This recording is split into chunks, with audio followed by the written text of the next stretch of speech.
Bonjour, nous allons parler maintenant d'expérience utilisateur. Le terme UX signifie User Experience, expérience utilisateur en français.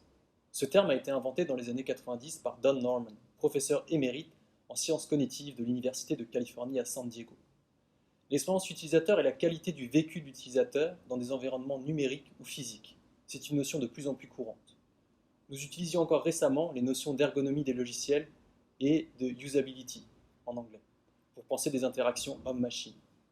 Ce terme est surtout utilisé dans le développement agile de logiciels. Vous entendrez souvent parler de UX/UI pour User Experience et User Interface, profil de designers qui travaillent essentiellement sur des produits et des services numériques et de plus en plus intégrés dans des équipes agiles avec des développeurs, un Scrum Master, un chef de produit, etc. Cependant, l'idée de son inventeur allait au-delà des produits numériques. Don Norman développe l'idée d'une conception centrée utilisateur.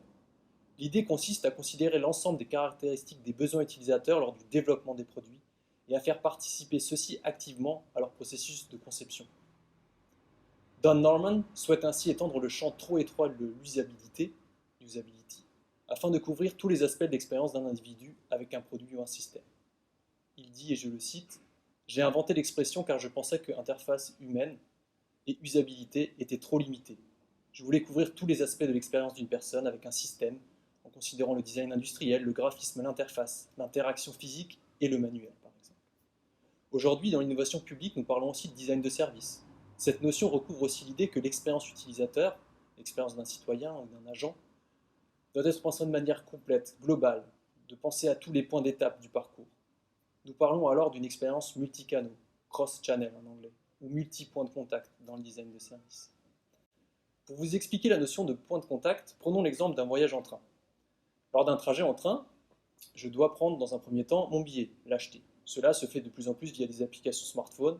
Pour ma part, j'utilise l'application de la SNCF. C'est mon premier point de contact avec le service. Je découvre ensuite le parvis de la gare, son hall d'entrée, ses guichets, sa signalétique, autant de points de contact qui me permettent de me diriger vers le quai. Je scanne mon QR code sur les bornes, je regarde la distribution des voitures et je me rends vers celle-ci. En prenant en compte l'expérience utilisateur complète, on se rend rapidement compte que le plus gros effort que j'ai fait, ce n'était pas dans le train, c'était pour arriver jusqu'au train. Et finalement, l'expérience la plus importante, c'était avant le train et pas pendant. L'expérience ici est faite d'une multitude de points de contact qui prennent toutes des formes différentes. Applications mobiles, signalétique, bornes numériques, affichage numérique, espace d'attente. Autant d'éléments à prendre en compte pour créer une bonne expérience utilisateur, fonctionnelle et agréable. Penser en termes d'expérience utilisateur nous pousse aussi à concevoir des produits et services qui ne soient pas déconnectés des besoins et du vécu des utilisateurs. À quel moment je réalise l'action? Quel est le temps que j'ai? Est-ce que je suis capable de comprendre la machine avec laquelle j'interagis? Suis-je dans de bonnes conditions pour comprendre ce que l'on me demande? Ou, beaucoup plus simplement, est-ce que je sais lire le français? Autant de questions qu'il faudra vous poser. L'empathie avec les futurs utilisateurs est donc fondamentale. C'est l'une des postures importantes du designer. Vous seriez surpris des retours que peuvent faire les utilisateurs de certains services. Lorsque l'accompagnement est de qualité, tous les défauts matériels du parcours peuvent être gommés, surtout dans les services publics où l'échange humain est vraiment attendu.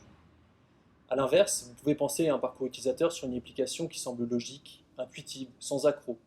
Si votre utilisateur, qui s'habitue à l'efficacité et à la rapidité, bloque sur l'une des étapes ou ne comprend pas une étape clé, vous pouvez être sûr que son ressenti sera négatif sur l'ensemble. Nous tous, utilisateurs de produits et de services, sommes exigeants. Nous attendons que cela fonctionne vite et bien. Récapitulons. L'expérience utilisateur, c'est ce qui est vécu par nous tous lorsque nous utilisons des produits, des services dans notre quotidien.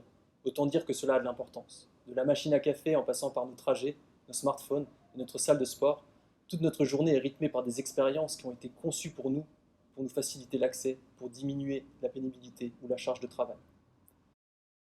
Cette expérience peut être pensée uniquement sur des services numériques, un outil de visio ou de collaboration en ligne par exemple, un achat en ligne, des démarches en ligne. Dans ce cas, cette discipline se rapproche de l'ergonomie web ou du design d'interaction. Et pour des objets, nous parlons plutôt de design industriel. Pour des services multi-points de contact, nous parlerons de design de service.